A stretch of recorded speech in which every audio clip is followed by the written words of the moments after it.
আজ একটা বিশেষ দিন, আর এই বিশেষ দিনে একটু অন্যরকম বিশেষ ধরনের রান্নাটাই আমার মনে হয় একটু হওয়া হলে ভালো হয়। তো চলো তাহলে আজ রান্নার মূল পর্বে যাওয়া যাক সরাসরি। চলো, আজকে রান্না করব চিকেন মাশরুম বিরিয়ানি। হ্যাঁ, সেটা কিভাবে রান্না করছি দেখতে থাকো। অবশ্যই লাগবে চিকেন আর মাশরুম, আর এদিকে ধনেপাতা পুদিনা পাতা যা মশলা লাগে সেগুলো লাগছে, টক দই, পেঁয়াজ, এদিকে আলু সিদ্ধ করে রেখেছি, আর এদিকে 500 গ্রাম চাল আমি ভিজিয়ে রেখেছি 1 ঘন্টা ধরে। প্রথমে আমি যেটা করব, পেঁয়াজটা সরু সরু করে কেটে সেটাকে বেরেস্তা করে আমি ভেজে তুলে রেখে দেবো,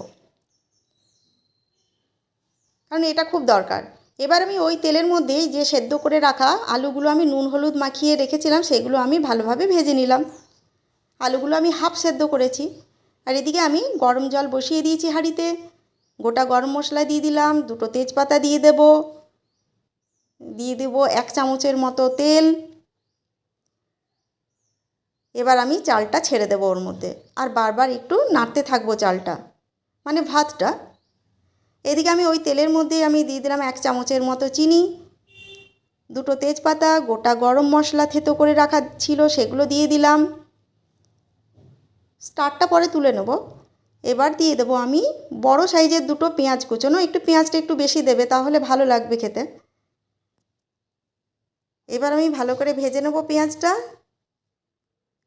পেঁয়াজটা যে ভাজা ভাজা হয়ে যাবে, এদিকে আমি পরিমাণ মতো আদা বাটা রসুন বাটা, তার মধ্যে একটা আমি পেঁয়াজ দিয়েছিলাম আর কাঁচা লঙ্কা দিয়েছি 2টো, বেশি ঝাল দিইনি। সমস্তটা দিয়ে এদিকে মিট মশলা যেটা ছিল সেই মিট মশলার একটা পুরো প্যাকেট আমি এর মধ্যে দিয়ে দিলাম। তারপরে মশলাটা ভাজতে থাকলাম। দিয়ে দিলাম আমি 2টো টমেটো, তার মধ্যে লবণ দিয়ে দিলাম পরিমাণ মতো। তারপরে এবার আমি দিয়ে দেবো হলুদ গুঁড়ো। যেহেতু আমি ম্যারিনেট করে আগে থেকে রাখিনি, তাই জন্য মশলাটা আমাকে ভালোভাবে কষতেই হবে, আর চিকেনের টুকরোগুলো আমি একটু ছোট সাইজের করেছি সেই কারণেই। এবার আমি চিকেনটা ওর মধ্যে দিয়ে দেব, দিয়ে ভালো করে মশলাটা আগে ভালো করে মিশিয়ে নেব।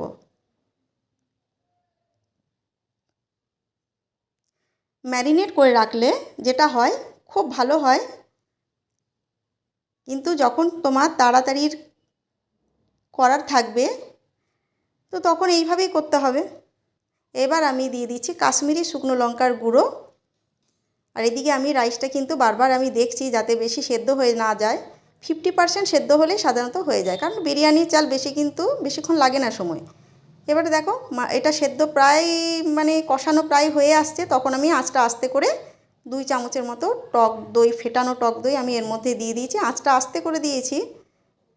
এবার আমি ভালো করে মিশিয়ে নিচ্ছি। আর এদিকে আমি একটা পাত্রে আমি মাশরুমগুলো দিয়ে এর মধ্যে সামান্য লবণ দিয়ে আর আমি মাশরুমগুলো একটু ভেজে নিচ্ছি। ভাজা হয়ে গেলেই ওই চিকেনে যে কষা চিকেনটার মধ্যে আমি এটা দিয়ে দেব, দিয়ে আমি ভালো করে আবার মাশরুমটা দিয়ে ভালো করে মিশিয়ে নিচ্ছি। তোমরা একবার করে দেখো, খুব ভালো লাগে খেতে। আর অনেকেই তো আছে না, চিকেন খেতে ভালোবাসে না, মাশরুম খেতে ভালোবাসে। তো এইরকম দুইভাবেই আমি করলাম, এই জন্য মানে 2 রকম দিয়েই করেছি, তো খেতে খুব ভালো লেগেছিল।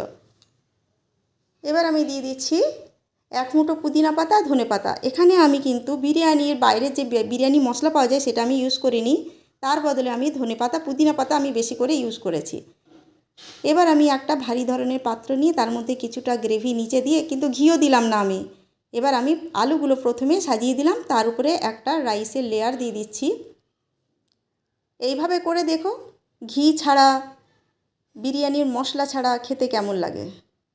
শুধুমাত্র কিন্তু পুদিনা পাতাটা একটু বেশি করে দিও আর ধনে পাতাটা দিও, তাহলেই দেখবে খেতে খুব ভালো লাগে। এবার আমি চিকেনের একটা লেয়ার দিয়ে দিলাম, তার উপরে দিয়ে দিচ্ছি ধনে পাতা পুদিনা পাতা কুচোনো দিয়ে দিলাম এখানে জুলিয়েন করে কাটা আমি আদার কুচোনো দিয়ে দিলাম।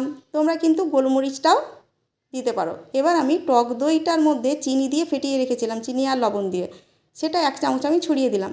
এবার আরেকটু রাইস দিয়ে ফুটো ফুটো চারিদিকে ফুটো করে আমি যে বিরিয়ানির যে সেন্টটা পাওয়া যায় সেটা আমি এক ফোঁটা করে দিয়ে আমি তার উপরে আবার গরম মশলা গুঁড়ো দিয়ে আবার টক দই ছড়িয়ে দিলাম। যা যা মশলা থাকে সব কিছু আবার দিতে থাকলাম, বারবার অত বলছি না। ধনে পাতা পুদিনা পাতা, তার জুলিয়েন করে রাখা তোমার আদা কুচোনো দিয়ে দিলাম, আর এদিকে দিয়ে দিলাম বেরেস্তাটা। এবার আবার একটা লেয়ার দিয়ে দিচ্ছি, মানে যতটা লেয়ার দেবে তারপরে আবার রাইস দিয়ে আবার সমস্ত মশলাগুলো তোমাকে দিতে হবে সাজিয়ে, এইটাই যা। আর সবার শেষে কিন্তু আবার ওই সেন্টটা দিয়ে দিও। দেওয়ার পরে ওপর থেকে বেরেস্তাটা দিয়ে আর পুদিনা পাতা ধনে পাতার একটা লেয়ার দিয়ে এটাকে বন্ধ করে দাও। আর ভারী ধরনের একটা তাওয়া তোমার গ্যাসের উপর চাপিয়ে একদম লো ফ্লেমে, দেখো সমস্ত মশলা দেওয়া হয়ে গেল, লাস্টে টক দইও দিয়ে দিলাম।